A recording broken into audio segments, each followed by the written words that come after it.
제 이름은 이서윤, 올해 35이고요. 서울에서 병원 코디네이터로 일하고 있어요. 대학 졸업하고 10년 넘게 쉼없이 일했죠.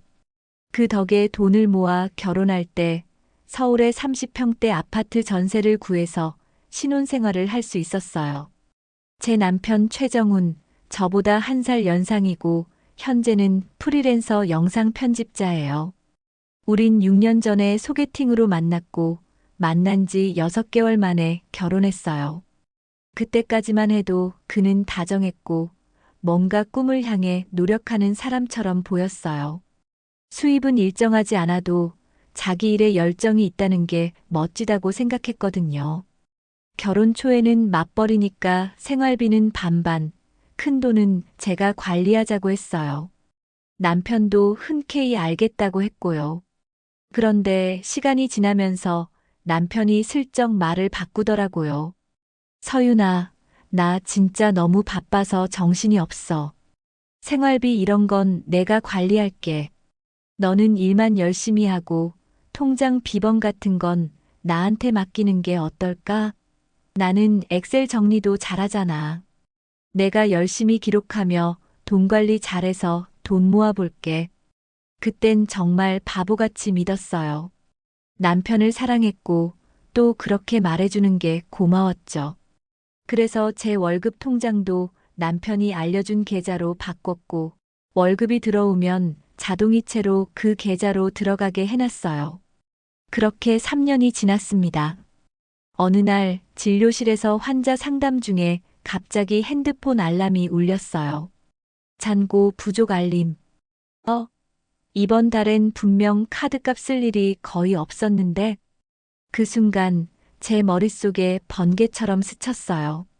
지금 내 통장에 잔고가 하나도 없다니 도대체 뭐가 어떻게 되고 있는 거지? 그날 퇴근하자마자 저는 집에 들어서기 무섭게 노트북을 켜고 인터넷 뱅킹에 접속했어요. 몇 년 만에 처음 보는 제 계좌였죠. 로그인 비번도 바뀌어 있어서 비밀번호 재설정을 거쳐 겨우 들어갔어요. 그런데 그 순간 제 눈앞에 펼쳐진 건 충격 그 자체였어요. 잔고 38,000원. 아니, 이게 도대체 어떻게 된 거야? 지난달에만 370만 원 넘게 입금됐는데 자동이체로 빠져나간 생활비도 아니고 카드값도 안 썼는데 제가 매달 입금했던 돈이 하나도 남아있지 않았어요. 지출 내역을 보니까 듣도 보도 못한 곳에 이체된 금액들만 줄줄이. 코인 거래소 입금 150만 원. 하이엔드 오디오 중고 거래 80만 원. 땡땡 주류 마트 40만 원. 심지어 룸카페 예약금이라는 것도 있었어요. 심장이 뛰고 손이 덜덜 떨렸어요. 참다 못해 남편에게 바로 물었죠. 정훈 씨, 내 월급 다 어디 간 거야? 룸카페? 오디오는 뭐고? 술은 뭐야? 그런데 남편은 미간을 찌푸리며 되레 저를 한심하다는 듯 쳐다보더라고요. 야, 그걸 지금 캐묻고 있어? 네가 버는 돈, 내가 관리 잘하니까 네가 그동안 신경 안 쓰고 편하게 산 거 아냐? 나도 취미 있고 나도 스트레스 받는다고. 그 순간 정말 숨이 막혔어요. 내가 피땀 흘려번 돈을 이렇게 당당하게 당연히 자기 것처럼 말하다니. 그날 이후로 저는 조용히 하지만 철저하게 준비했어요. 남편 모르게 저축용 새 계좌를 만들고 월급 이체 계좌도 변경했어요. 그리고 매일 밤 남편이 자고 나면 그동안의 거래 내역, 명세서, 카드 사용 기록을 캡처해서 따로 정리해뒀죠. 그러면서도 겉으로는 아무렇지 않은 척 했어요. 나 요즘 일 힘들어서 잠 좀 못 자겠어. 오빠가 알아서 관리해주니까 마음이 놓여. 그런데 남편은 날 속이고도 또 태연했어요. 저 몰래 중고나라에 명품 시계를 사고 팔고 심지어는 제가 5년 동안 쓰고 싶은 거 꾹 참아가며 돈을 모아왔던 통장까지 저한테 말도 없이 써버렸더라고요. 나는 진짜 벼랑 끝까지 갔어요. 이 결혼 정말 이대로 살아야 하나? 결정적인 날은 뜻밖에도 시누이의 청첩장으로부터 시작됐어요. 시누이가 결혼한다는 소식은 처음 듣는 얘기였죠. 그런데 더 놀라운 건 그 결혼식 장소. 남산뷰가 보이는 고급 웨딩홀, 하객 300명을 초대할 거라며 청첩장을 돌리는데 제 눈앞이 아찔했어요.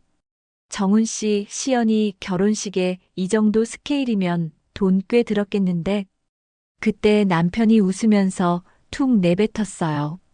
아, 그거 사실 내가 조금 보탰어. 뭐, 내가 집 사려고 모아둔 돈.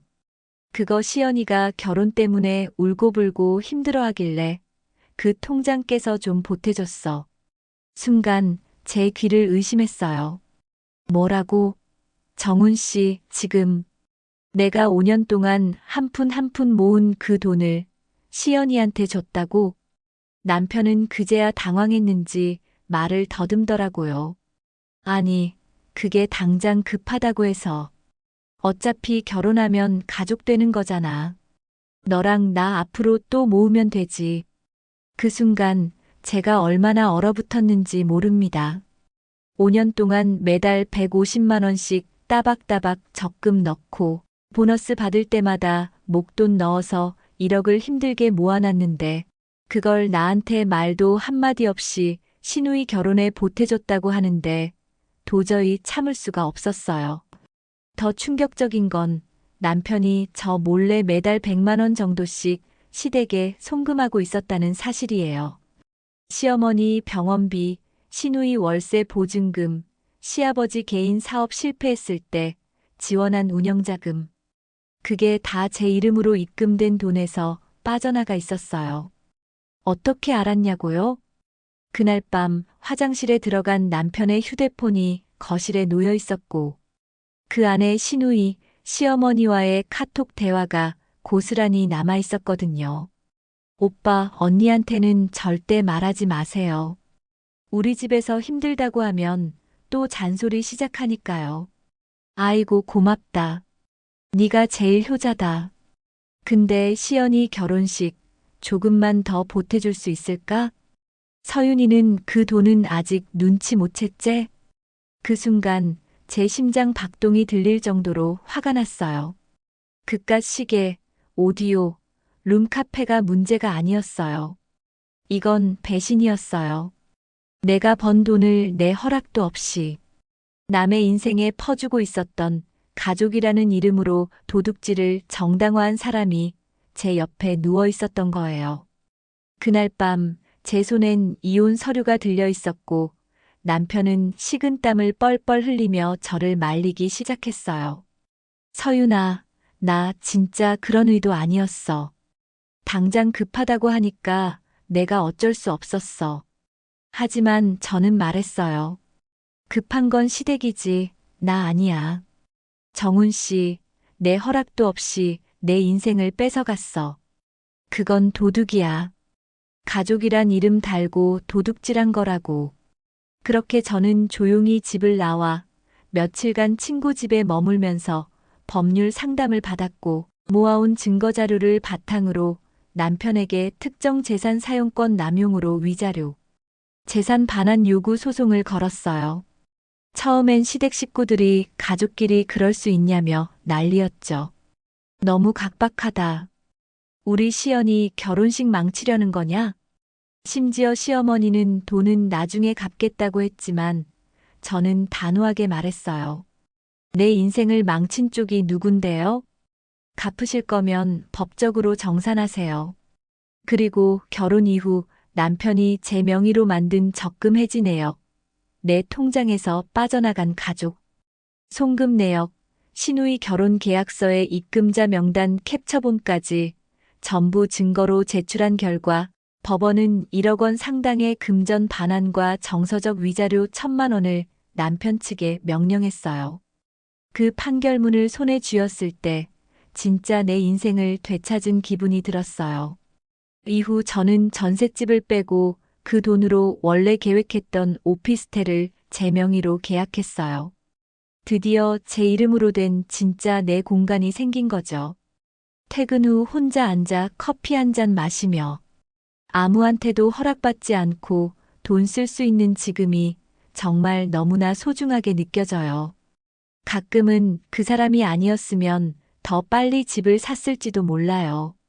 하지만 저는 지금이 더 좋아요. 왜냐면 이젠 제 인생을 누구에게도 맡기지 않기로 다짐했으니까요. 믿는 사람에게서 받는 배신은 모르는 사람에게 도둑맞는 것보다 더 아픕니다. 하지만 그걸 방치하고 참는다면 당신의 인생을 송두리째 내어주는 결과로 이어질 수도 있어요. 부부 사이라도 당연한 권리는 없고 투명한 대화가 없다면 그건 함께 사는 게 아니라 함께 속는 겁니다. 오늘 사연의 서윤 씨처럼 자신의 인생을 지키기 위한 용기, 그리고 단호한 결단이 때론 가장 필요한 선택일 수 있습니다. 여러분이라면 어땠을 것 같나요? 여러분의 생각은 어떠신가요? 댓글로 남겨주세요.